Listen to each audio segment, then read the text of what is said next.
Yes, good morning. Today is Monday, September the 14th, 2020. Happy Monday. I want to get right into this scripting because, to be honest, I want to finish this, go on with the chapter, and finish this first unit because we need to have our first test. So, that being said, let's get into now. I mean, you do notice, please be impressed. Please be impressed with the fact that the pyramids, which, is basically the building of a stone mountain with chambers inside, which, is really phenomenal on, taking even today to build something like that with all of our tools. It would take an enormous amount of time. Uh, and they did it with no tools, no modern tools, copper hammers, things of that nature, sleds, and just a knowledge of basic physics and lots of ingenuity and coordination. And so, yeah, let's join Dr. Mayer of the Chicago Institute Oriental Studies and see what he has to say today.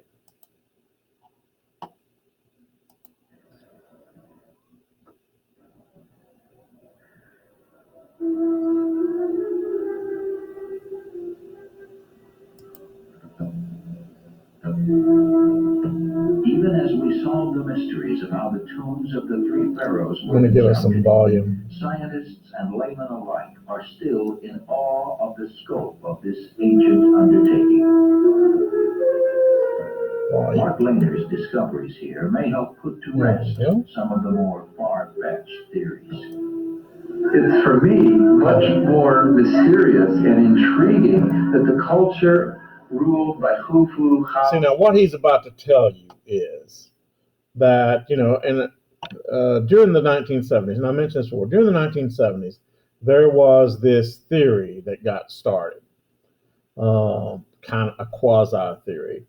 It was based on a book by some dude, and the book was called Chariots of the Gods. And once again, the whole idea behind the book was that all the great ancient structures, for example, Stonehenge in England, for example, the pyramids, for example, the Great Pyramids also in Egypt, but also things like, for example, if you've ever seen National Geographic pictures of the giant desert drawings. There are giant desert drawings that show a spider and a walking man where they've carved trenches out of the ground. And here's the unique thing. Those drawings can only be seen from up in the air. And so the person who wrote this book theorized that all these things were done by aliens, space aliens, because obviously, mankind was too primitive. And he's about to discount that theory and say, the theory is actually colonialistic, imperialistic, the idea that just because these people lived a long time ago, they weren't smart. Well, once again, the average intelligence of the average human being has really not increased that much, if at all, since these guys, since the days of Stone Age man. And once again, intelligence is the ability to take a situation, a problem, and come up with a solution for that problem. And they had a situation, a problem. How do I build the pyramids? And they came up with a solution. And so, yes, Dr. Mark Lehner. Frey and Mainkari built these rather than some cop-out, which is what, the extraterrestrial option is. It's a the extraterrestrial option. That's what he's being nice. The extraterrestrial option. That space aliens did it. The cop-out. Well, we don't know how they did it. It was built by somebody else. First of all, it's sort of colonialist to say that somebody else, some other civilization that's missing, built them. But also, I think it really doesn't tap the human mystery of how they were built with so much suffering, with so much dedication, by the people that we know lived here, by the people in the tombs that were buried around here, by the people who were making bread down in our bakery. Once again, that's a good shot of the pyramids, and once again, you can't really see how big they are. You can't see any of the vehicles parked around here, the tour vehicles. I mean, there are tours that go out to the pyramids every day, although in the last 10 years or so, people going to visit the pyramids, it's kind of dropped off because there is an element of danger there. But yeah. The ancient Egyptians expressed devotion to their kings with their labor and their lives. Today, thanks to the work of Mark Lehner and Zahi Hawass, now that is a tour bus. You see, yeah, or maybe a tour building. I don't know. It's just you can't see it very well. Have an idea of what the plateau looked like when the monuments were new. You entered the pyramid from the Valley Temple, a quarter of a mile down from the base of the pyramid. And see, that's a pathway, a tunnel that they didn't restore it. They basically just moved all the sand out of it. It was always there. You went up this long covered corridor. All right, now listen to what he's talking about. So to get to the pyramids, you first had to go through the temple. And when you enter the temple is dark. You know, barely lit by maybe some windows of light coming through. And then he's about to tell you, then as you exit the temple to go to the pyramids, once again, when they were first built, were painted alabaster. And that sun shining on that alabaster, reflecting off that alabaster, you know, it was just overwhelming. You have to remember that, once again, one of the primary gods of ancient Egypt is Ra, or Re, the god of the sun. Yeah. So. It had a narrow shaft of light coming in. It was very dim and it was dark. And all of a sudden you emerged onto this open courtyard, which was paved with white alabaster. And your eyes by now were very used to the darkness. You came out to this blinding light. Yeah, I mean, blinding. And that was the part of the effect. They wanted to overwhelm your senses, you know, to let you know that you are in the presence of Ra. Off this white alabaster floor, you were surrounded by these colossal statues of the king that were in this dazzling light. I'm sure it was very inspiring on a national level. Now, see, this is an artist's conception of what the pyramids looked like in their heyday. Yeah. These smaller pyramids were for, of course, lower ranking members of the family.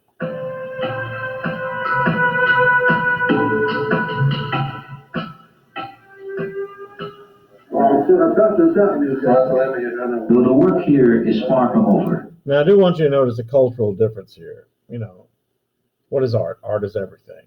Art is culture. And by culture, I mean manners and customs and taboos that have developed in different cultures. I mean, it's one of the reasons I love to travel. Notice, as Dr. Lehner, the job is over, the excavation is over, and Dr. Lehner is about to go back to Chicago. And here are these workers who have worked for him. They are bidding him farewell. And notice, yes, they are kissing him. However, one of the people with Dr. Lehner is a female. They won't kiss her. The University of Chicago must head home until next year.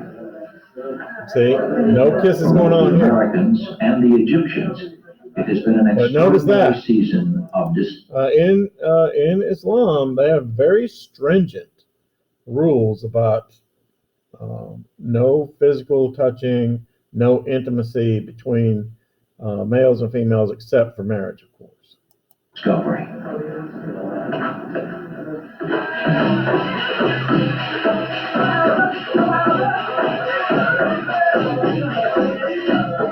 As these workers celebrate what they've accomplished, they join in spirit the stonemasons and architects of antiquity. The next age of explorers will marvel at the work of ancient and 20th century craftsmen alike. Tens of thousands of workers have passed through here, and each has left a mark on eternity.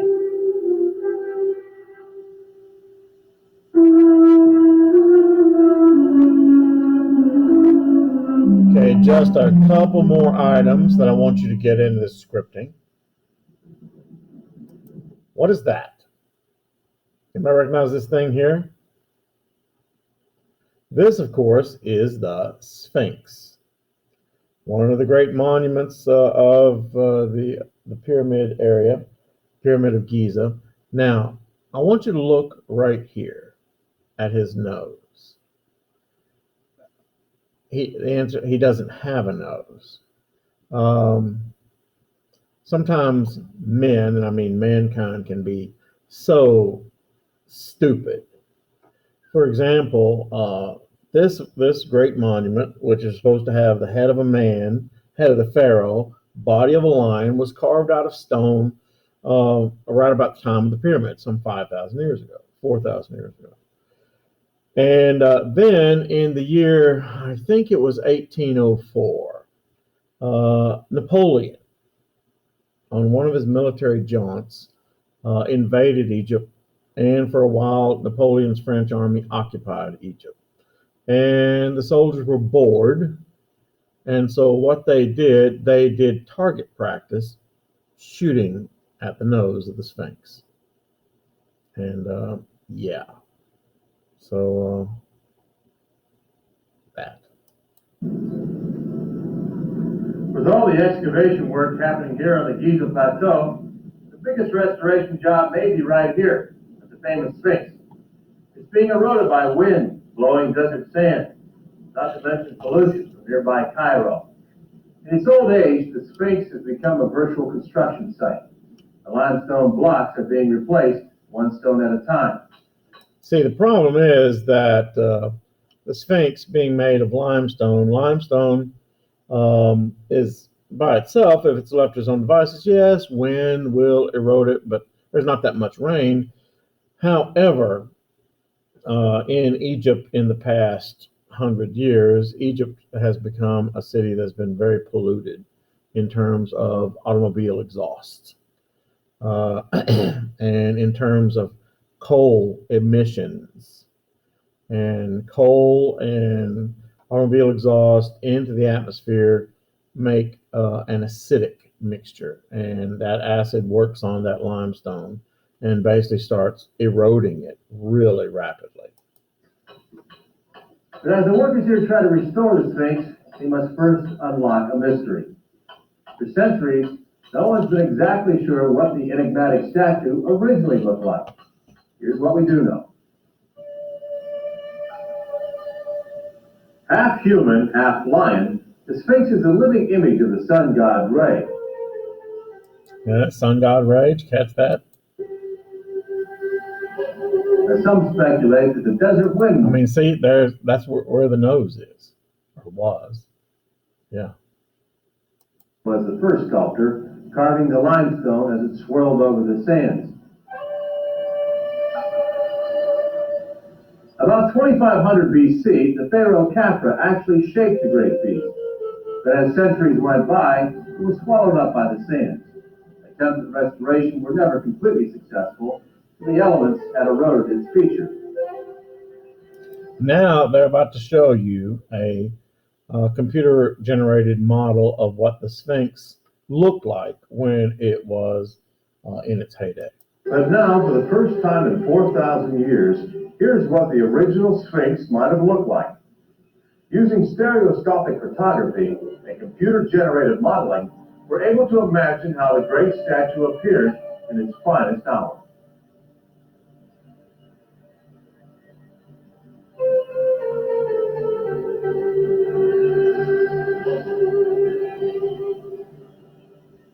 These days, the Sphinx is facing a new opponent, rising groundwater, which seeps into the limestone and makes it crumble away. Now, no one knows that the restoration work will solve the problem. How will they guard the Sphinx against erosion in the future? The suggestions have been pretty wide-ranging. Some believe the Sphinx should be protected by a huge enclosure wall. Others say they should simply rebury the whole thing in the sand. We'll be back with more from Egypt. It's that they buried him near his king. Now, this is just a snippet. You don't have to write anything about this. But here, Robert Urich is standing over the tomb of a guy named Perionku. Perionku was a dwarf. He was a court jester, meaning he told jokes. His remains were found just 2 years ago down this 20-foot vertical shaft. The hieroglyphs tell the story. The dwarf who serves his king in the great palace. And this is his name, Perionku. Now, what did Perionku do? Well, research suggests that he was some sort of court jester, telling jokes and stories and dancing at the pharaoh's banquets. Ancient Egyptians loved these celebrations. Men and women alike put on their makeup and came to watch the jugglers, musicians, and above all, the dancers. 4,000 years later at parties in today's Cairo, a prime attraction is still the dancer, the belly dancer. Our next film is the story of a superstar, the beautiful Lucy. And like I told you, we're not going to watch this. Although it just basically, it's a custom. It is an art form, and not an ancient Egyptian art form. Tapping into an ancient tradition, she can earn as much as $25,000 a night, weaving the exotic blend of art and seduction that is the belly dance. Thank you, Lucy.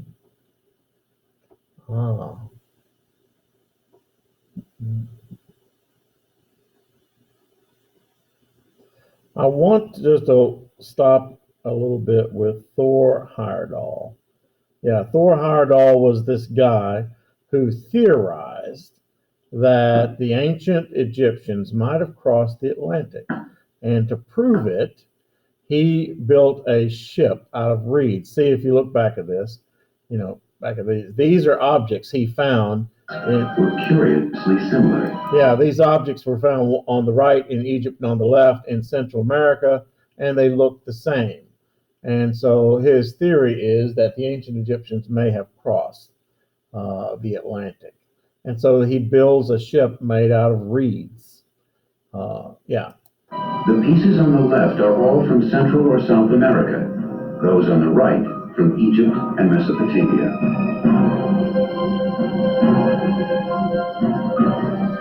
Findings like these prompted Thor to undertake his next adventure. May 1969. In the shadow of the Great Pyramids of Egypt, Heyerdahl sets about building a giant reed ship. Nothing like this has been seen since the days. By the way, these reeds here, these are papyrus reeds out of the Nile River, and these are the things the Egyptians would take the pulp out of the papyrus and use it to make paper. They were the first to invent paper as we know it. However, their paper never made it to the Europeans. As you know, our paper is made out of wood, and our paper making process came from the Chinese. But yes, let's watch Thor. Heyerdahl wants to find out whether the ancient Egyptians could in fact have crossed the Atlantic to South America. Papyrus reeds have been brought from Ethiopia to construct the craft. Hard on the outside and spongy in the middle, the reeds are extremely buoyant. Meaning they float. And so look, what they're doing here, they get the reeds wet, and that way they can bend them, and then they just tie them together with rope. And they're going to make a ship out of that, like the ancient Egyptians would have made. Papyrus must be soaked, then shaped. It hardens into position. The builders are literally putting together a boat made of paper and string.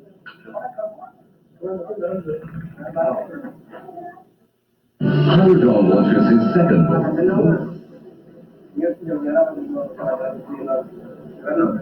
The desert isn't the best place to build a reed boat. It's way too dry. But Thor has always had a flair for the dramatic. He knows a photo opportunity when he sees one. So in other words, he's publicizing his event by building this boat in front of the pyramids.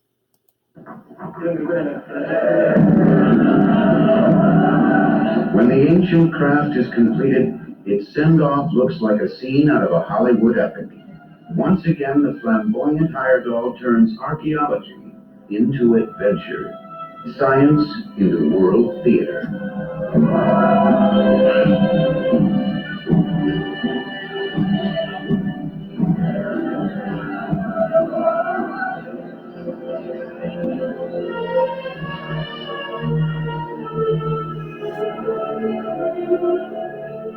Tor decides to call his ship Ra, the word for the There's sun, that word again. both in ancient Egypt and on Easter Ra, Island. R-A.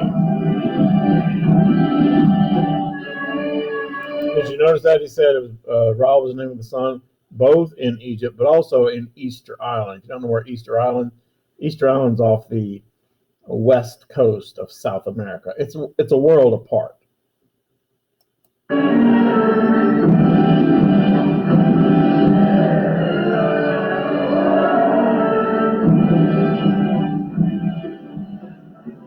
Like all Tor's voyages, this one is about discovering the bonds between civilizations, the shared history that he believes connects all people of the world. So instead of choosing an all-Scandinavian crew, Tor decides to make this trip an experiment in international living, a mini United Nations. His crew from 7 countries includes an Italian climber, a Russian doctor, and an African boatmaker. The only experienced seaman is American Norman Baker, and he has his doubts about the whole trip. I was thinking, you've got to be out of your mind. But as we began to talk about it, as he began to explain the logic of it, why he thought these boats could have made it, why I began to be convinced. Now, one of the things, except for a radio, these guys are only going to take provisions just like the Egyptians would have had. A little that after 5 hours, I thought, I do believe these boats did make it across the Atlantic, and I would love to try. May 25th, 1969, the Ra sets off, another craft following the setting sun.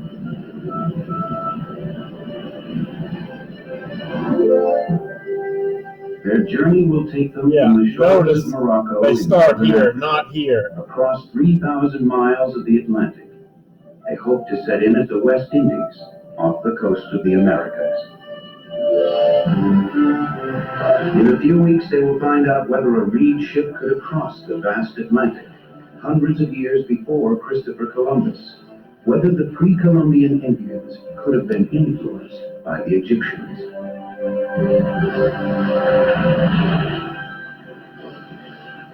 Okay, they have a compass. For the voyagers, food is rarely a problem. Every morning the deck is covered in flying fish that hurl themselves aboard during the night. The only provisions they carry are those that would have been available to the mariners of ancient times.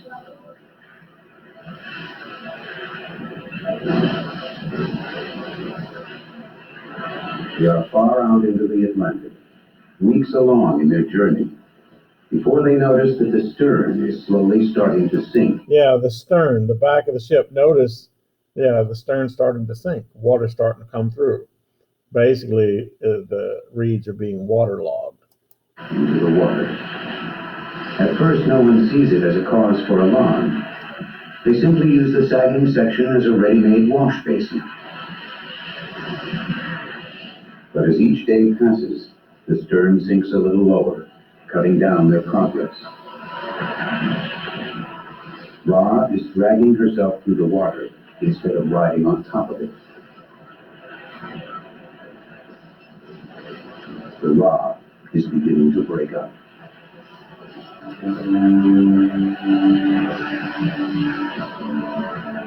They are only 600 miles from their destination in the West Indies.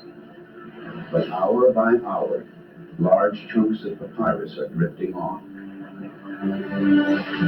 Little more than half of the vessel is still intact.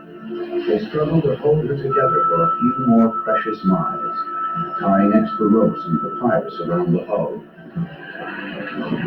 Even though these people were not seamen to begin with, they turned out to be the most accomplished sailors in this situation that I could ever have dreamed of having as shipmates. They were wonderful crew members. In this instance, every man kept a good grip on his logic, and no man ever gave way to his emotions. Hello, Shenandoah. Hello, Shenandoah. Can you hear me? Can you hear me? This is Ra. This is Ra. It's a distress signal. They're calling for help.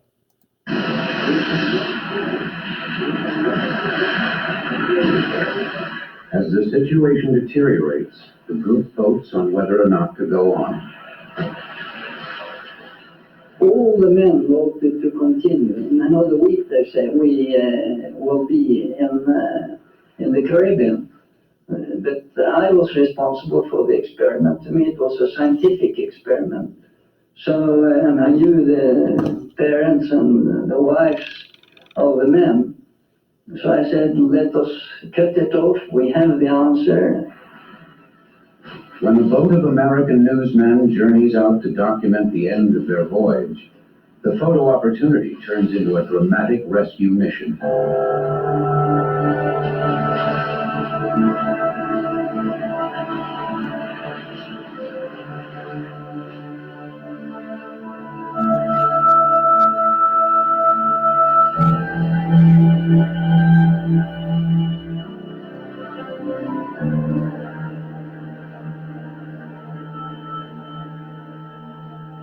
With the Ra slowly sinking behind them, the team poses for one final picture. The papyrus stems harvested in the highlands of Ethiopia are left to find their own way to the new world. I realized that we had proven our point. The papyrus was floating. Okay, we're going to end it there. And yes, once again, you'll be scripting your notes and turn them in the normal manner with 20 points. And tomorrow, Tuesday, we will begin continuing on with the chapter, talking about Egyptian contributions and the value of the Egyptians, and later on the Phoenicians. But yes, that ends us for today. Okay, and flip that away. And so, yes, thank you all for your attention, and I will see you tomorrow.